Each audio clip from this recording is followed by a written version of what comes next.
الکل یکی از مرگبارترین چیزاییه که روی کره زمین پیدا میشه. آمارها واقعا تکون دهندن. میدونید هر سال میلیون‌ها نفر به خاطر مصرف الکل جونشون رو از دست میدن. این عدد با خیلی از دلایل اصلی مرگ و میر توی دنیا رقابت میکنه. ولی با همه اینها بیشتر از 2 میلیارد نفر هنوز هم دارن مصرفش میکنن. خب این چه تضاد عجیب و غریبیه.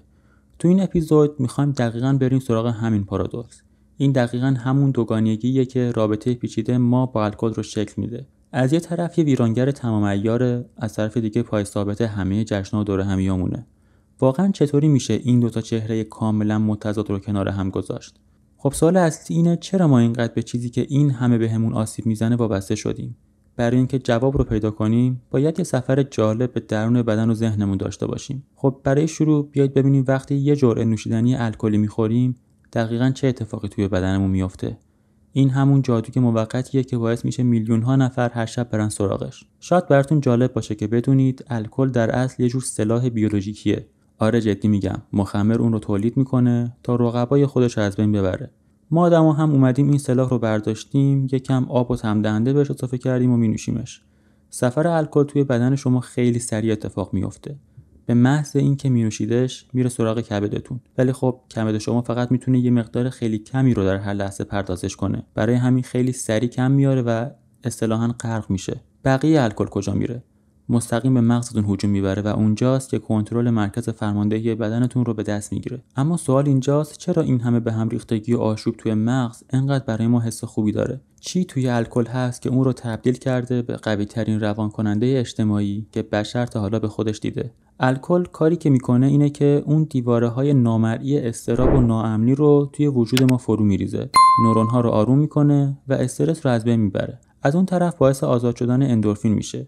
اندورفین همون مولکول حال خوبه که وقتی با دوستامون میخندیم که خوش میگذرونیم ترشح میشه. نتیجهش یه حس عمیق ارتباط و صمیمیته. این جمله خیلی قشنگ این حس رو توصیف میکنه. انگار الکل این توهم رو ایجاد میکنه که سنگینی بار زندگی دیگه روی دوش تو نیست، بلکه بین همه تقسیم شده.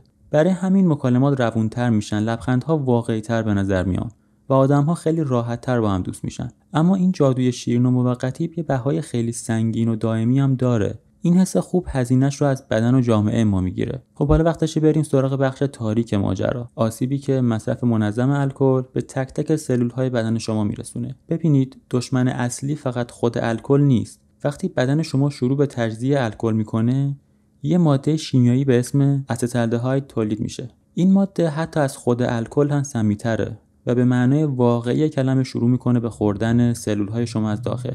این تشبیه سیمان خیس واقعا فوق‌العاده است. فکرشو بکنید، الکل توی مغز نورون‌ها رو کوچیک میکنه، مخصوصا برای مغزهای جوان که هنوز دارن رشد میکنن. این اثر مثل اینه که شما به سیمانی که هنوز سفت نشده ضربه بزنید. ارتباط بین سلول‌های عصبی رو خراب میکنه، حافظه رو ضعیف میکنه و خطر زوال عقل رو در آینده به شدت بالا میبره. حالا بریم سراغ هزینه‌های واقعی و عددی. هر سال مصرف الکل باعث میشه حدود 740,000 نفر در سراسر دنیا به سرطان مبتلا بشن.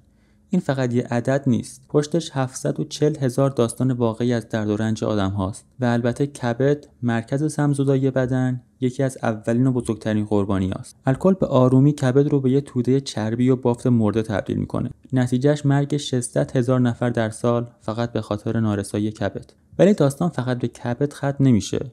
الکل قلبتون رو ضعیف میکنه، فشار خون رو بالا میبره و خطر سکته مغزی رو به شدت افزایش میده. یعنی چی؟ یعنی 500,000 مرگ دیگه در سال که مستقیم به بیماری‌های قلبی و عروقی ناشی از الکل ربط داره. شاید الان با خودتون بگید خب اینا حتما برای کسایی که خیلی زیاد مصرف میکنن، ولی اصلا اینطوری نیست. تحقیقات نشون میده برای مردها مصرف روزانه حدود 3 تا آبجو و برای خانم‌ها حتی کمتر از 2 تا آبجو خطر مرگ زودرس رو به شکل چشمگیری بالا میبره. اما آسیب الکل فقط به بدن خود مصرف کننده محدود نمیشه. این ماده زخم‌های خیلی عمیقی روی کل جامعه به جا میذاره. آمارها واقعا تکون دهندن. به این فکر کنید 50% یعنی نصف تمام جرایم خشن از دعواهای خیابونی و خشونت‌های خانگی گرفته تا تجاوز و قتل توسط آدم‌هایی انجام میشه که مستن. این تشبیه ابعاد فاجعه رو خیلی خوب نشون میده. انگار هر سال یه شهر کامل توسط یه عده آدم مست قتل عام میشن. صدها هزار نفر در سراسر دنیا به خاطر جرایم مرتبط با الکل جونشون رو از دست میدن. این یک کشتار خاموشه که انگار خیلی راحت از کنارش رد میشیم و شاید از همه اینها غم انگیزتر داستان بیگناه ترین قربانی‌ها باشه. هر سال 600,000 نوزاد با آسیب‌های مغزی و جسمی دائمی به دنیا میان. دلیلش فقط یه چیزه. مادراشون توی دوران بارداری الکل مصرف میکردن. خب با همه این حرفا ما الان دقیقاً کجا وایسادیم؟ به نظر میرسه ما برای هزاران سال با این سم یه جور پیمان نانوشته بستیم. سلامتی و عمرمون رو دادیم و در عوضش اعتماد به نفس، ارتباط اجتماعی و یه قیافه به ظاهر شاد گرفتیم. ولی سوال اینه آیا این پیمان داره میشکنه؟ و اینجاست که به یه پارادوکس جدید و شاید نگران کننده میرسیم. یعنی همون نسل زد. نسل زد خیلی کمتر از نسل‌های قبل الکل مصرف میکنه. این برای سلامت عمومی خبر عالیه. اما در عین حال همین نسل کمتر از بقیه معاشرت میکنه، کمتر قرار عاشقانه میذاره و از هر نسل دیگه بیشتر احساس تنهایی میکنه. و این دقیقاً همون سوالیه که ما در پایان این ماجرا باهاش روبرو میشیم. الکل برای قرنها مثل یه اسلحه شیمیایی برای ما بوده که بهش تکیه میکردیم تا بتونیم با هم ارتباط برقرار کنیم. حالا که به نظر میرسه داریم این اصل رو کنار میذاریم، باید از خودمون بپرسیم قرنش چی جاشو بگیره. حالا این ماییم که باید آینده ارتباط انسانی رو از نو بسازیم.